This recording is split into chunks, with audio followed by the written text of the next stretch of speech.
કે પેલા થોડુંક કમાઈ લઉં, પેલા થોડુંક કમાઈ લઉં, પેલા થોડુંક કમાઈ લઉં. કમાવામાં ટાંટિયા વૈયા જાય, માથા ધોળા થઈ જાય, મોઢામાં દાંત વૈયા જાય, તો એ મંદિરે આવવાનો સમય રહે, કથામાં જવાનો સમય રહે.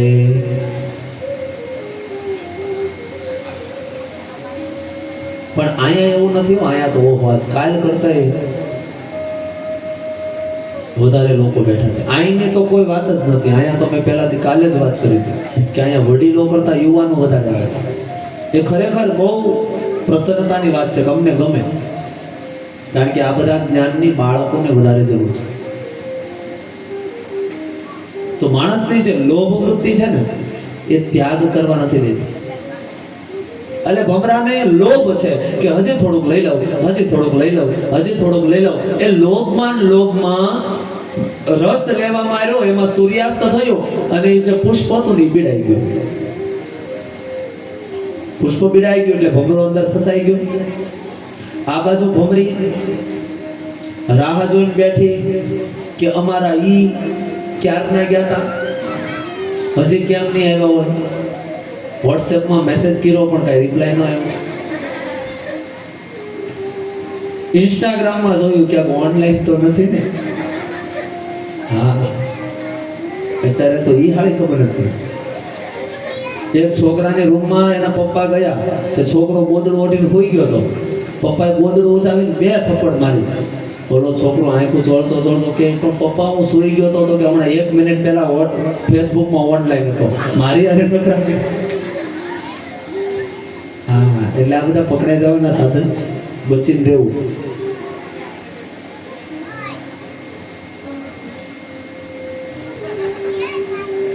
ફોન કર્યો પણ કઈ નોટ રીચેબલ, નેટવર્ક આવ્યું. ભમરીએ વિચાર કર્યો ક્યાં ગયા હશે, આજુબાજુમાં શોધખોળ કરી. આ બાજુ ભમરો એ કમળની અંદર, પુષ્પની અંદર બેઠો બેઠો વિચાર કરે છે કે હવે કદાચ અત્યારે રાત કાઢી નાખું, સવાર પડશે, ફૂલ ખુલશે, હું બહાર નીકળીશ, મારા પરિવાર સાથે મળીશ. આ બાજુ ભમરી ભમરાની શોધમાં છે.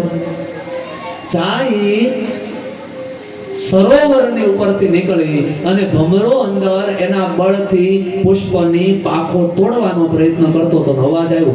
ભમરીને થયું મારા ઈ આમાં છે. ભમરીએ બહારથી અવાજ કર્યો, ભમરાએ અંદરથી અવાજ કર્યો. જો અવાજમાં બહુ મહત્વ છે. હા, આ લગભગ 500 માણસ બેઠા છે, પણ આમાં પાછળથી કોકનો અવાજ આવે, તને કહું સાંભળશો, તો એના ઈ હોય ને એ જ કે હા હા હા હા. તમે માર્કિંગ કરજો. બાકી સાંભળે બધા કે નહીં, પણ જવાબ કોણ આપશે? એના ઈ જ આપશે. અવાજ તરત ઓળખી લે. અને કા કોઈ બાજુવાળા કે તને બોલા, ત્યાં પાછા હું હવે મને ખબર છે ઘડી ગયો તો રાડ્યું પેડા કરી પાડવા. પણ અહીંની વાત નથી. અહીંયા તો બધા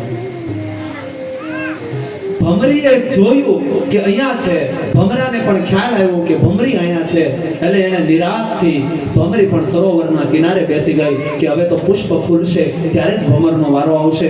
આ બાજુ ભમરો પણ અંદર શાંતિથી બેસી ગયો. હવે નીકળવાનો કોઈ માર્ગ નથી. જેવો સવારમાં સૂર્યોદય થવાનો સમય, સૂર્યોદય થવાનો જેવો સમય આવ્યો, ભમરને નીકળવાનો સમય આવ્યો. હજી જ આ પરિસ્થિતિ તમે જોજો કે પુષ્પને ખુલવાનો સમય, ભમરાને બહાર આવવાનો સમય. એ જ સમયે સરોવરમાંથી એક સર્પ મોઢું ખોલીને બેઠો છે કે જેવું કમળનું મુખ ખુલે, ભમરો બહાર આવે એટલે સીધો સર્પ પકડી દે. આ પરિસ્થિતિ સામે બેઠેલી ભમરી જોવે છે કે કદાચ મારા સ્વામી નીકળશે, સર્પ એને જોશે અને ખાઈ જાય એટલે ઘેરે પોકશે નહીં. આ બાજુ ભમરી સ્વસ્થ થઈ ભમરાને નીકળવાની તૈયારી. હજી સૂર્યોદય ભલે ઉગ્યા ભાણ સૂર્યોદય થયો, કમળ ખીલ્યો, ભમરને નીકળ્યો. એ જ સમયે ભમરીએ બળ કરી અને છૂટી લાલ મારી સર્પની નજર છાતરી ભમરો કૂદી સરોવરના કિનારે પડ્યો. સરોવરના કિનારે એક લજામણીનો છોડ હતો. એ લજામણીના છોડને ભમરાની પાંખ અડી અને ભમરાની પાંખ અડવાથી લજામણીનો છોડ જેટલો કરમાણો ને એટલા જાનકીજી વસ્યા. કોને સમજાણું? તોય કોઈ તાળી ન પાડી. આમાં જો આ મારે કીધેલું પાણીમાં ગયું. ભમરાની પાંખ લજામણીના છોડને અડે અને એ લજામણીનો છોડ જેટલો કરમાય એટલા જાનકીજી હસાત. એટલા માટે અહીંયા મર્યાદાનો ભંગ નથી. માં ભવાનીની સ્તુતિ કરી, અદ્ભુત સ્તુતિ છે રામચરિતમાનસની અંદર. આવો આપણે પણ માં ભવાની જેમાં માં જાનકીજીએ જે ભવાનીની સ્તુતિ કરી એ સ્તુતિ દ્વારા આપણે પણ માં ભગવતીને રીઝવીએ. જય જય જય જય ગિરિવર રાજ કિશોરી,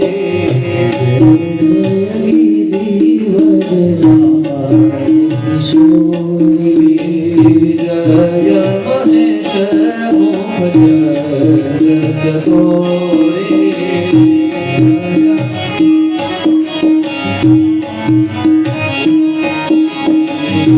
જય ગજવદન ષડાનન માતા,